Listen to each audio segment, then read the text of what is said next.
السلام علیکم معزز ناظرین، پیارے دوستوں، بہنوں، بھائیوں اور بزرگوں، میں حافظ صفدر نواز ایڈوکیٹ آپ کو اپنے اسلامی چینل کے اندر خوش آمدید کہتا ہوں، اور ہر روز کی طرح آج بھی ہم انشاءاللہ 5واں پارہ سورۃ النساء آیات نمبر 96 تا 100 تک کی تلاوت، ترجمہ اور تفسیر پڑھنے کی شرف حاصل کریں گے۔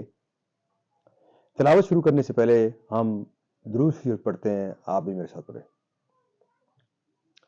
اللهم صل على محمد وعلى ال محمد كما صليت على ابراهيم وعلى ال ابراهيم انك حميد مجيد.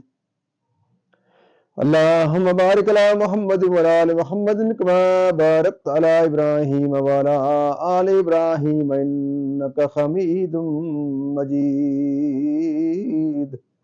اما بعد فاعوذ بالله من الشيطان الرجيم. بسم الله الرحمن الرحيم.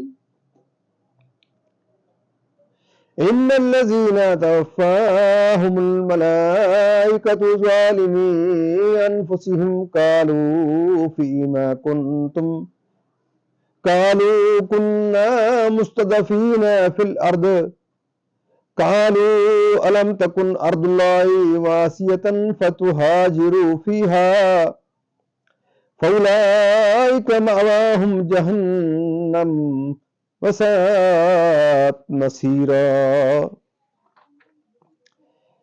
إلا المستضعفين من الرجال والنساء والولدان لا يستطيعون حيلة ولا يهتدون سبيلا فأولئك عسى الله أن يعفو عنهم وكان الله عفوا غفورا.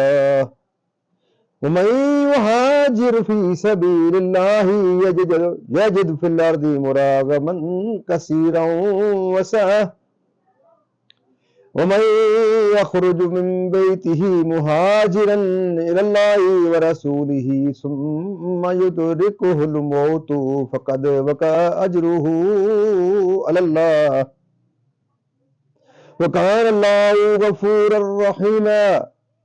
وإذا ضربتم في الأرض فليس عليكم جناح أن تقصروا من الصلاة إن خفتم أن يفتنكم الذين كفروا إن الكافرين كانوا لكم عدوا مبينا.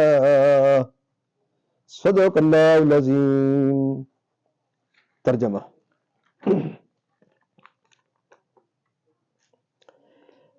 وہ لوگ جن کی جان فرشتے نکالتے ہیں اس حال میں کہ وہ اپنے اوپر ظلم کرتے تھے، ان سے فرشتے کہتے ہیں تم کاہے میں تھے؟ کہتے ہیں کہ ہم زمین میں کمزور تھے.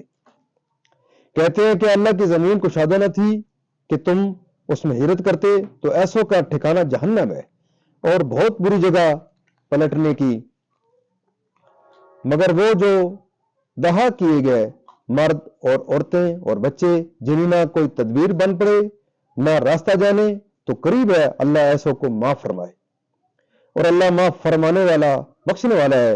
اور جو اللہ کی راہ میں گھر بار چھوڑ کر نکلے گا وہ زمین میں بہت جگہ اور گنجائش پائے گا، اور جو اپنے گھر سے نکلا اللہ اور رسول کی طرف ہجرت کرتا پھر اسے موت نے آ لیا تو اس کا ثواب اللہ کے ذمے پر ہو گیا، اور اللہ بخشنے والا مہربان ہے. اور جب تم زمین میں سفر کرو تو تم پر گناہ نہیں کہ بعض نمازیں کثر سے پڑھو، اگر تمہیں اندیشہ ہو کہ کافر تمہیں ایذا دیں گے. بے شک کفار تمہارے کھلے دشمن ہیں. ترجمہ اختتام پذیر ہوگا. تفسیر ترتیب سے شروع انشاءاللہ کرتے ہیں. تفسیر. اس آیت میں جہاد کی ترغیب ہے کہ بیٹھ رہنے والے اور جہاد کرنے والے برابر نہیں ہیں. مجاہدین کے لیے بڑے درجات و ثواب ہیں، اور یہ مسئلہ بھی ثابت ہوتا ہے کہ جو لوگ بیماری یا پیری یا ناطاقتی یا نابینائی یا ہاتھ پاؤں کے ناکارہ ہونے اور عذر کی وجہ سے جہاد میں حاضر نہ ہوں وہ فضیلت سے محروم نہ کیے جائیں گے اگر نیت صالح رکھتے ہیں. حدیث بخاری میں ہے سید عالم صلی اللہ علیہ وسلم نے غزوہ تبوک سے واپسی کے وقت فرمایا کہ کچھ لوگ مدینہ میں رہ گئے ہیں، ہم کسی گھاٹی یا آبادی میں نہیں چلتے مگر وہ ہمارے ساتھ ہوتے ہیں، انہیں عذر نے روک لیا ہے۔ جو عذر کی وجہ سے جہاد میں حاضر نہ ہو سکے اگرچہ وہ نیت کا ثواب پائیں گے، لیکن جہاد کرنے والوں کو عمل کی فضیلت اس سے زیادہ حاصل ہے۔ جہاد کرنے والوں کو عمل کی فضیلت اس سے زیادہ حاصل ہے۔ جہاد کرنے والے ہوں یا عذر سے رہ جانے والے، بغیر عذر کے حدیث شریف میں ہے اللہ تعالیٰ نے مجاہدین کے لیے جنت میں 100 درجے مہیا فرمائے، ہر 2 درجوں میں اتنا فاصلہ ہے جیسے آسمان و زمین میں۔ شان نزول یہ آیت ان لوگوں کے حق میں نازل ہوئی جنہوں نے کلمہ اسلام تو زبان سے ادا کیا، مگر جس زمانہ میں ہجرت فرض تھی اس وقت ہجرت نہ کی، اور جب مشرکین جنگ بدر میں مسلمانوں کے مقابلے کے لیے گئے تو یہ لوگ ان کے ساتھ ہوئے اور کفار کے ساتھ ہی مارے بھی گئے۔ ان کے حق میں یہ آیت نازل ہوئی اور بتایا گیا کہ کفار کے ساتھ ہونا اور فرض ہجرت ترک کرنا اپنی جان پر ظلم کرنا ہے۔ مسئلہ یہ آیت دلالت کرتی ہے کہ جو شخص کسی شہر میں اپنے دین پر قائم نہ رہ سکتا ہو اور یہ جانے کہ دوسری جگہ جانے سے اپنے فرائض دینی ادا کر سکے گا، اس پر ہجرت واجب ہو جاتی ہے۔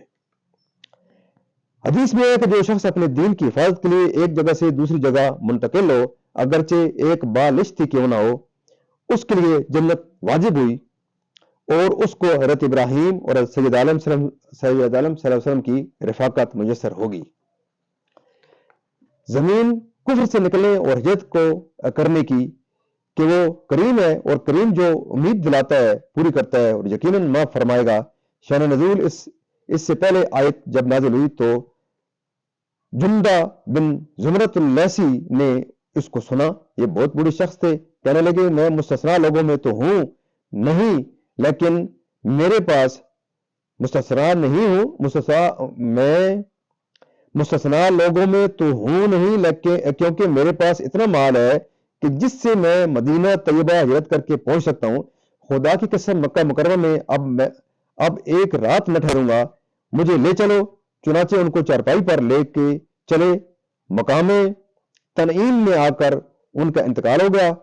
آخر وقت انہوں نے اپنا دائنا ہاتھ بائیں ہاتھ پر رکھا اور کہا یا رب، یہ تیرا اور یہ تیرے رسول کا، میں اس پر بیعت کرتا ہوں جس پر تیرے رسول نے بیعت کی۔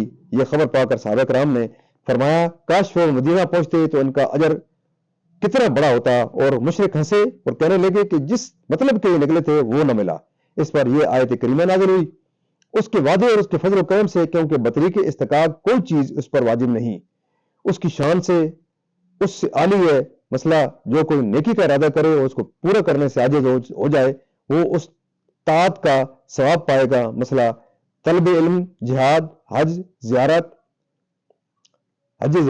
طاعت، زہد و قناعت اور رزق حلال کی طلب کے لیے ترک وطن کرنا خدا و رسول کی طرف ہجرت ہے، اس راہ میں مر جانے والا اجر پائے گا۔ مزید ناظرین، اللہ تعالیٰ کے فضل و کرم سے آج کی تفسیر بھی اختتام پذیر ہوتی ہے۔ اللہ تعالیٰ کے دربار کے درم قرآن پاک کے صدقے حضور پاک صلی اللہ علیہ وسلم کی ذات برکات کے صدقے دعا کرتے ہیں کہ اللہ تعالیٰ میں قرآن پاک پڑھنے، قرآن پاک کو سمجھ کر اس کے احکامات کے مطابق حضور پاک صلی اللہ علیہ وسلم کی اور حضور پاک صلی اللہ علیہ وسلم کی پاک سیرت کے مطابق اور صحابہ کرام کے نقش قدم کے اوپر چلنے کی توفیق عطا فرمائے۔ اللہ تعالیٰ کے دربار کے درم قرآن پاک کے صدقے حضور پاک صلی اللہ علیہ وسلم کی ذات برکات کے صدقے دعا کرتے ہیں کہ اللہ تعالیٰ تمام پریشانوں کو پریشانیاں دور فرمائے، تمام بیماروں کو شفائے کاملہ عطا فرمائے، اور اللہ تعالیٰ تمام مرحومین کو جنت الفردوس میں اعلیٰ والا مقام عطا فرمائے۔